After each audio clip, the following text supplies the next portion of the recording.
What's poppin' through Zeus Nation? It's been a long time, but I'm back again to make a video today about birding.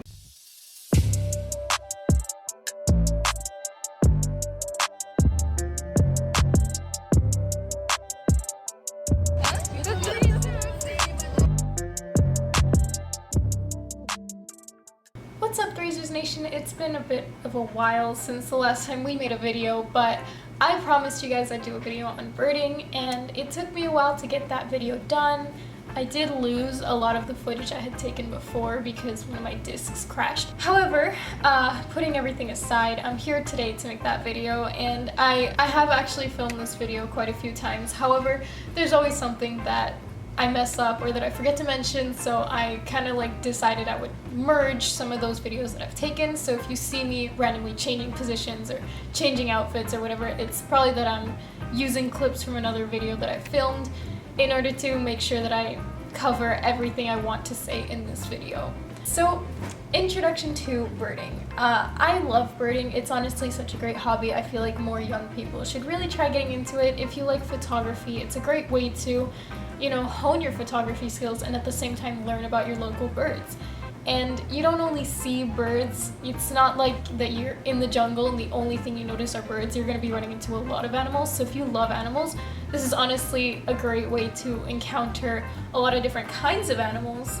I have basically 7 main things that I want to mention, and the first is that you want to be acquainted with your equipment. For example, if you're using binoculars, that you know how to use those binoculars so that you're not standing out there struggling to use your binoculars. If you have a lens or a camera and you're planning to take pictures, because obviously photography is not something you have to do if you want to go birding. You can honestly just go birding, take a list of the birds, and that's it. I like to combine it with photography because sometimes there's species, actually most times there are species that I don't know, so that I can get a picture and have someone else help me identify what bird that I've seen. If you're using a camera, just make sure that you know how your lens works, how your camera works, the limitations of your lens. For example, the first time I went birding, I used an 18 to 15 millimeter lens, and for birding that really doesn't work very well because usually if you're going on a canopy tower or you're in the jungle, you're not going to be very close to the birds. So if you have a lens that's more for close distance, you may want to try to find places where you can be closer to the birds. For example, here in Panama, you can go to the Rainforest Discovery Center, and instead of going up on their canopy tower, you could check out their hummingbird feeders where you're going to see a ton of hummingbirds. They're going to be really close to you and you can get some really cool pictures like that. Other than the equipment, you want to make sure that you get to know your local area. I just think finding a spot is probably one of the hardest steps to beginning your journey as someone who enjoys doing birding as a hobby. So for example, like I mentioned, the Discovery Center, you want to make sure that you know places like that in your area that you can go to, or good trails that you can go to. They don't necessarily have to be touristic attractions or big trails. Honestly, I love going on smaller trails where I know that I'm not going to see anyone because I feel like it's so nice to just completely disconnect and be you and the jungle. But of course, it really depends on what you're looking for, what kind of birds you want to find. So do you want to find birds near the shore? Do you want to go to a lake?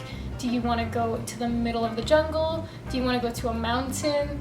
It's all, up to you, but I think you should definitely be aware of the kind of places you're going to. And with that comes getting to know the kind of species that you're going to find in those places. So are you going to find waterfowl? Are you going to find birds that live in the jungle? Are you going to find birds that live by a lake? Everything like that.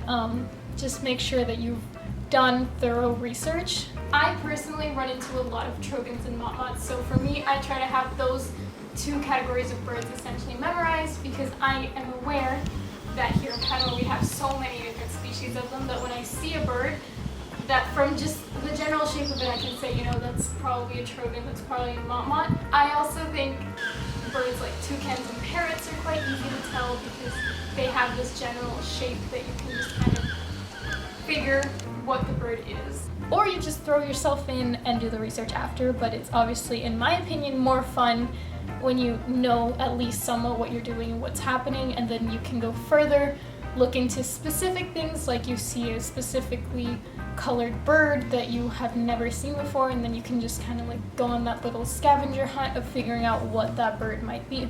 One of the ways you can actually help yourself with that is by downloading apps like eBird or iNaturalist or Merlin ID. These all are really easy to navigate. I use them all the time. They're so much fun because they allow you to keep track of essentially all the different species you've been seeing. And I love that because I get to go back and look every once in a while. I'll see a bird and I'm like, dang, I've seen that before, but I can't remember. So I'll go back on my iNaturalist and I'll be like, oh, that's right, I uploaded this like 3 months ago, but it's still here for me to see, and this is the same bird. And I think that's really fun.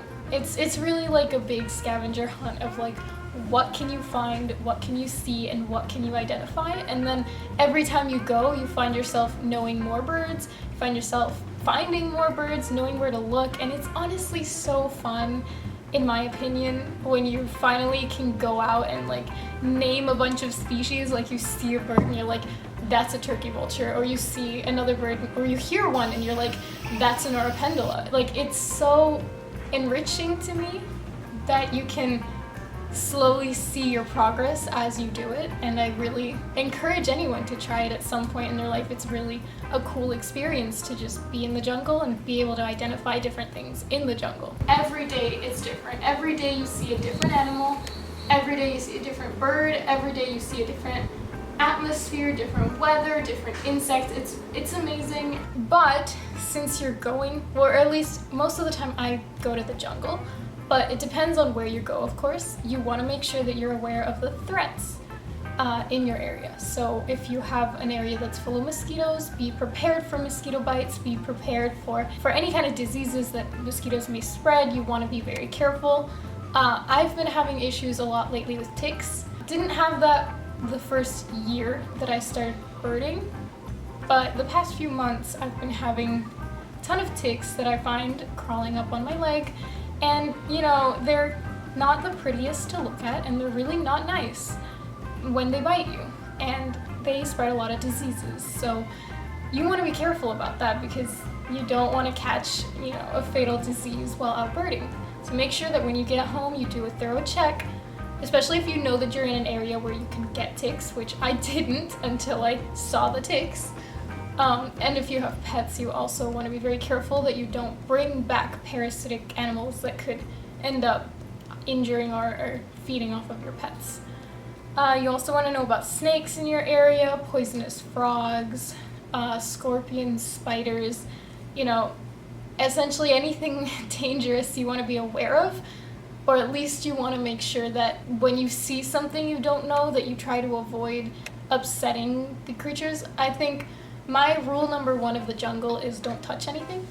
As much as the jungle can look like a friendly place, it is a very brutal place, and you don't know what could kill you, you don't know what could injure you. Even the little ants in the jungle pack a punch with their bite, so be very careful. I mean, it's part of the experience, but I just don't encourage you to put yourself in that danger. If you're going into nature, you want to know what you're going into before you go into it. You want to know the land, you want to know the animals, you want to know anything that could happen so that you're prepared and that you know what to bring as well, probably. Bring water. Like, please bring water if you're going to be walking around outside. Once you've gone birding, you're probably going to be hungry. And I'm not kidding, I'm starving. Usually by the time I finish walking around in the jungle, I need to eat. And so I would really recommend that you find places to eat beforehand so that while you're in the area, go get food. Go to a restaurant, go to a cafe, go somewhere where you can eat because you're going to be hungry. Almost guaranteed you're going to be pretty hungry. And finally, this is honestly something I feel like people misunderstand about birding, or at least I did when I first started, is that you do not have to leave absurdly early in the morning. At least not here in Panama. You can go out birding around 9 in the morning. You're still going to see a ton of species. The only times I really find that leaving extremely early helps is if you want to see parrots, which I only see fairly early in the morning, or ducks, which I've only encountered early in the morning by the shorelines. Or there's specifically whistling ducks in the specific, in Lake Gatun.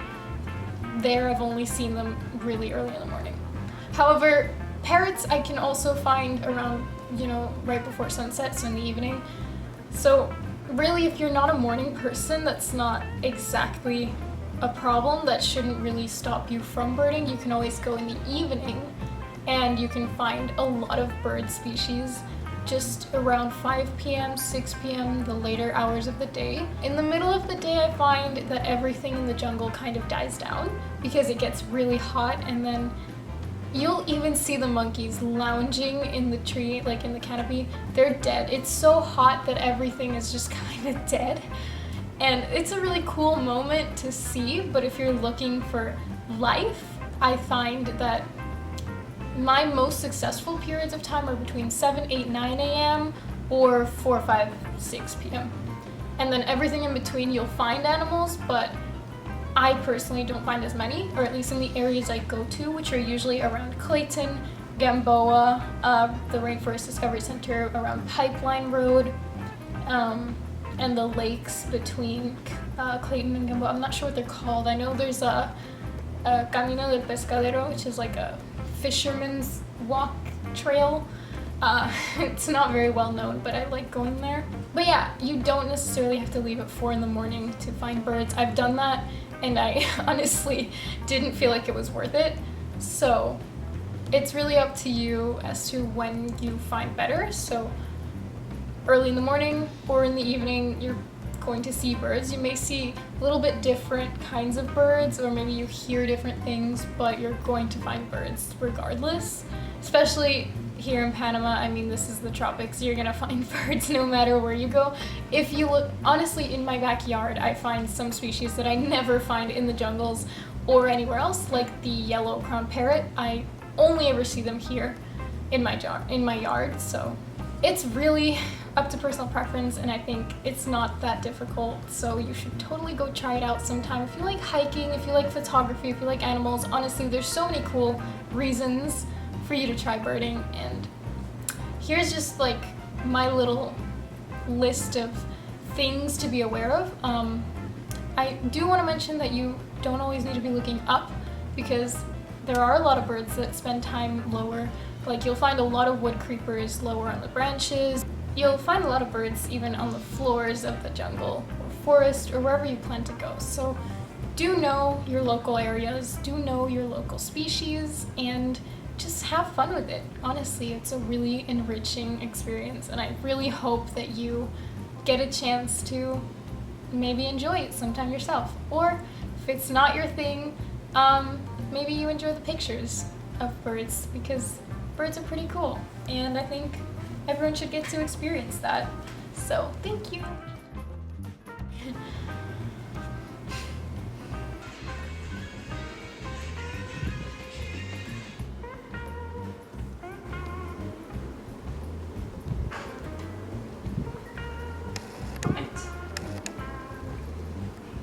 Because, you know, I figured I'd make at least one video about the country I live in. Can you not pull my dress down, please? I don't know what I'm talking about.